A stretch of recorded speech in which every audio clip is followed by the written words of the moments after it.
अस्सलाम वालेकुम। कैसे हैं आप सब? आई होप कि आप सब खैरियत से होंगे। मेरी दुआ है कि अल्लाह ताला आपकी तमाम परेशानियों और मुसीबतों को अपने फ़ज़ल से आसानियों में बदल दे, आमीन। आज मैं जिस मौजू पे बात करना चाह रही थी वो हम ख़वातीन की तहज़ीब और तमीज़ के बारे में है। मैंने देखा है कि कई दफ़ा हमें ख़ावंद से कोई बात मनवाना होती है, लेकिन ख़ावंद का मूड नहीं होता उस टाइम, तो वो बात नहीं करना चाह रहे होते या वो हमारी बात नहीं मान रहे होते।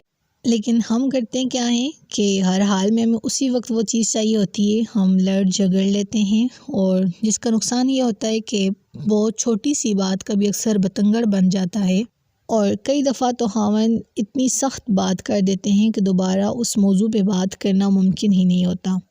तो हमारे ख़ावंद अगर किसी वक्त गुस्से में हो या वो बात ना करना चाह रहे हो तो हम ख़वातीन को भी चाहिए कि उन्हें तंग ना करें, खामोश हो जाएं और फिर थोड़ी देर बाद या फिर कभी वक्त की मुनासबत से हम उस बात को अपने हस्बैंड से डिस्कस करें।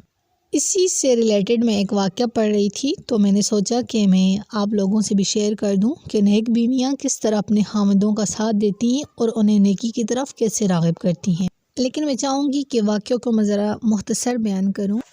हातिम ताई एक नेक और दीनदार शख्स थे और उनकी बीवी भी एक नेक खातून थी। तो उनके गांव के पास से एक सड़क गुजरती थी। पुराने ज़माने की बात है, ज़ाहिर सी बात है। तो उस सड़क के ऊपर से एक बस गुजरती थी। तो आसपास के इलाकों के जो लोग थे ना, वो वहाँ पे सड़क पे आकर रुक दे और उस बस के अंदर सवार होकर शहरों में या जहाँ कहीं भी उन्होंने जाना होता वो उसमें सवारी करते। तो एक दफ़ा उस नेक खातून ने सोचा कि यहाँ पर जो लोग आकर ठहरते हैं और फिर सवारी करते हैं तो कई दफ़ा वो आते हैं, रात हो जाती है और बस आगे निकल जाती है, तो फिर रात को उनके लिए अपने गांव में जाना बहुत मुश्किल हो जाता है। तो क्यों ना हम यहाँ पे एक छोटा सा कमरा या मुसाफिरखाना बनवा दें जिसमें लोग थोड़ा सा रुक सकें और गर्मियों के मौसम में गर्मी से भी बच सकें। तो उसने अपने शोहर से बात की तो उसके शोहर मान गए और उन्होंने एक मुसाफिरखाना बनवा दिया।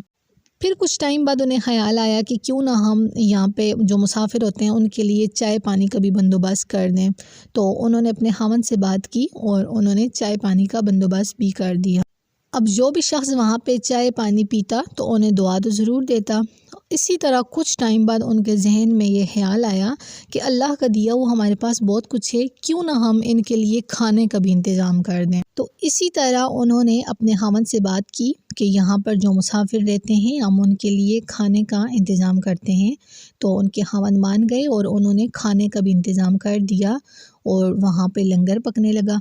कुछ दिनों बाद या कुछ टाइम बाद ऐसा हुआ कि रोज़ाना मतलब 50-60 लोगों का खाना वहाँ पे बनता और जितने भी मुसाफिर होते वहाँ पे खाना खाते। कुछ गरीब लोग भी वहाँ पे आके खाना खा लिया करते थे।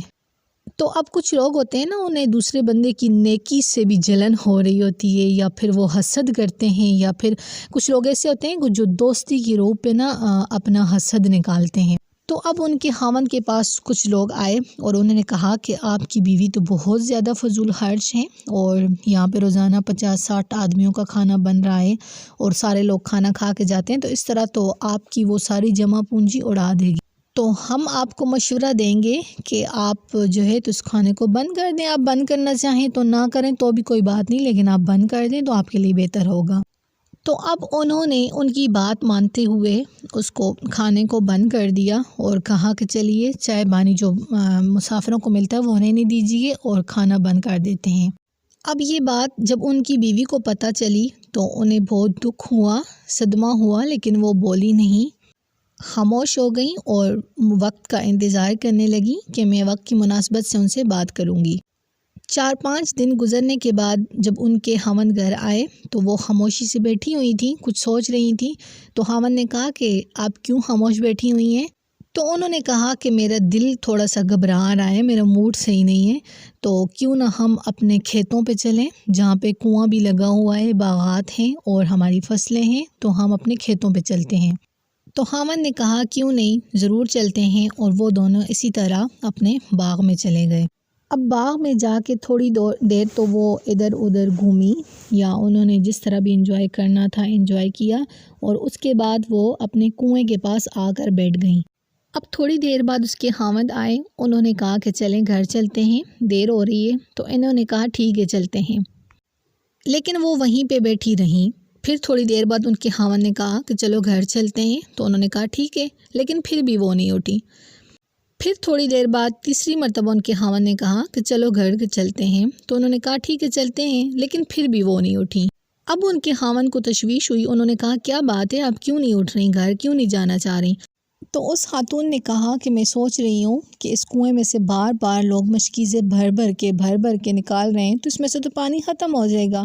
تو اس کے خاوند نے کہا پگلی تجھے نہیں پتہ کہ کنویں میں سے پانی کبھی بھی ختم نہیں ہوتا، یہاں سے جتنا بھی پانی نکالا جائے اللہ تعالیٰ اس پانی میں برکت ڈالتے ہیں اور یہ پانی بڑھتا رہتا ہے اور دوبارہ سے نیچے سے اور پانی آتا ہے۔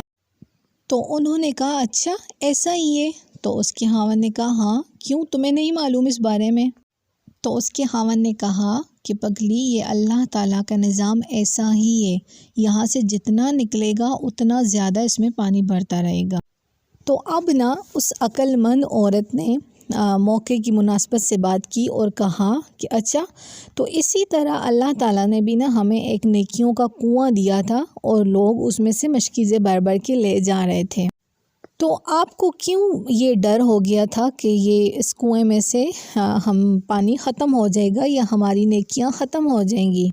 ہمیں تو اللہ تعالیٰ نے دولت بھی اتنی دی ہوئی ہے کہ ہم جتنا اس میں سے اللہ کے راستے میں خرچ کریں گے ہمارے پاس کچھ کم نہیں ہوگا، بڑھے گا۔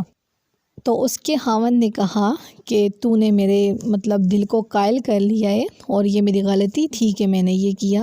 اور پھر ان دونوں نے مل کر دوبارہ سے کھانا اس مصور خانے میں دینا شروع کر دیا اور جب تک وہ زندہ رہے وہ کھانا اسی طرح پکتا رہا۔ تو یہ میرے پاس ایک مثال تھی ہم خواتین کے لیے کہ خواتین کس طرح اپنے خاوند سے بات کریں، جب ان کے خاوند غصہ میں ہوں۔ تو ملتے ہیں نیکسٹ ویڈیو میں، تب تک کے لیے اللہ حافظ۔